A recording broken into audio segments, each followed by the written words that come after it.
Welcome to Librarian Recommends.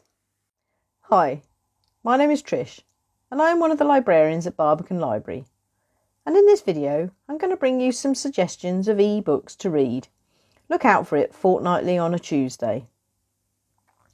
When the library is open, you can of course come into the library to borrow books, but did you know that you can also download ebooks using our free RBdigital app 24/7? If you need help using the app, please take a look at our user guide video on our YouTube channel using the link above.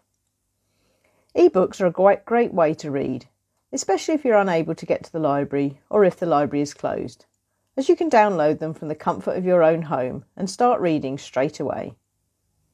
Today's ebook suggestions are all favourites of Lynn, one of our library assistants. Lynn's first suggestion is How to Give Up Plastic by Will McCallum. This is written by the head of Oceans for Greenpeace UK and examines the impact of plastic on our environment while suggesting ways we can all reduce our plastic use. The statistics reported in this book are shocking. There are currently 165 million tonnes of plastic in the oceans, 80% of which comes from the land. Around 12.7 million tonnes are entering our oceans every year, leading to the death of over 1 million seabirds and 100,000 marine mammals. It's easy to feel overwhelmed by the vast scale of the problem, but McCallum shows how simple and achievable lifestyle changes can make a significant difference. There is practical advice on how to easily lessen your use of plastic in all areas of life and throughout your home.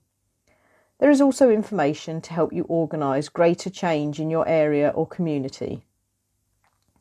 This is a highly informative guide packed with handy tips and suggestions on how to easily eliminate or cut back on single-use plastics and do your bit for the future of the planet. Next up is Happy Fat by Sophie Hagen. This is the story of Danish comedian Sophie Hagen's journey to self-acceptance. She writes frankly about her experiences of being a plus-size woman living in a society obsessed with thinness.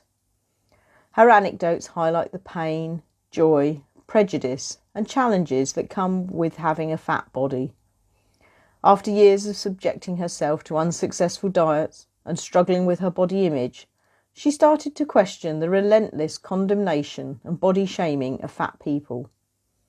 She came to realise that it was not her body that needed to change, but the culture around her.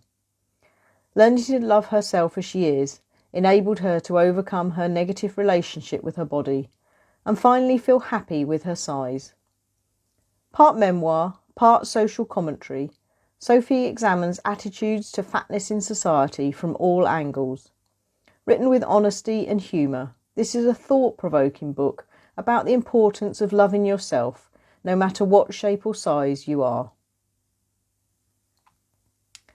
How about Platform 7 by Louise Doughty?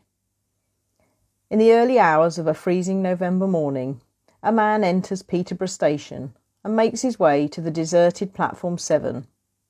Unseen, Lisa Evans is also on the platform and knows exactly why the stranger has come here.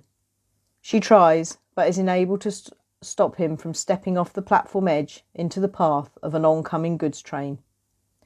This is the second suicide from Platform 7 in 18 months, and Lisa knows this because the first was hers.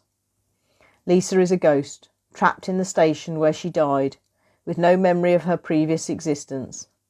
Through her eyes we see the aftermath of the latest fatality, as well as the day-to-day comings and goings at the station.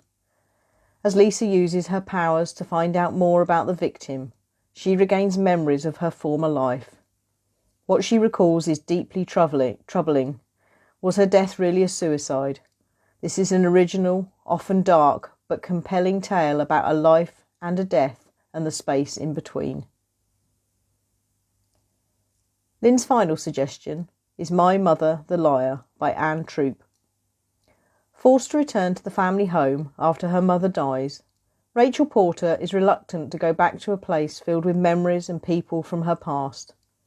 She has been estranged from her family for years and didn't even attend her mother's funeral. When she arrives back at the house known as the Limes, she is roped into helping her older sister Frances clear it out. The Limes is a vast, cold and gloomy place with a dark past. This is made evident with the discovery of 2 dead bodies hidden there, one an infant, the other an adult man. As a police investigation into the deaths begins, it becomes clear that the corpses aren't the only things that were buried in the house, and as more secrets and lies are uncovered, Rachel finds herself fearing for her sanity and her life. This is a book about an incredibly dysfunctional family, caught up in a tangled web of deceit, betrayal, hatred, cruelty and revenge. The many twists, turns and tensions in this disturbing familial drama will keep you gripped throughout. If you want some further ideas for books to read, here are some recommendations of ebooks from a mix of genres that I have enjoyed. How about Rough Justice by Matt Hilton, Grown Ups by Marion Keyes, The Detective's Daughter by Leslie Thompson, or About Last Night by Catherine Elliott. I do hope you enjoy these ideas for your next read. Delving into something new can be so absorbing and enlightening. And don't forget, if these titles we have suggested are unavailable when you look, you can search by genre and availability or browse in the RBdigital app. If you prefer to listen to audiobooks, look out for my Librarian Recommends video on audiobooks fortnightly on a Thursday. Please do like this video if you have enjoyed it and share it with your friends. Your support and feedback is invaluable to us. Before I go, I would like to thank my colleague Lynn for her invaluable help putting these recommendations together. Happy reading and see you soon. Bye!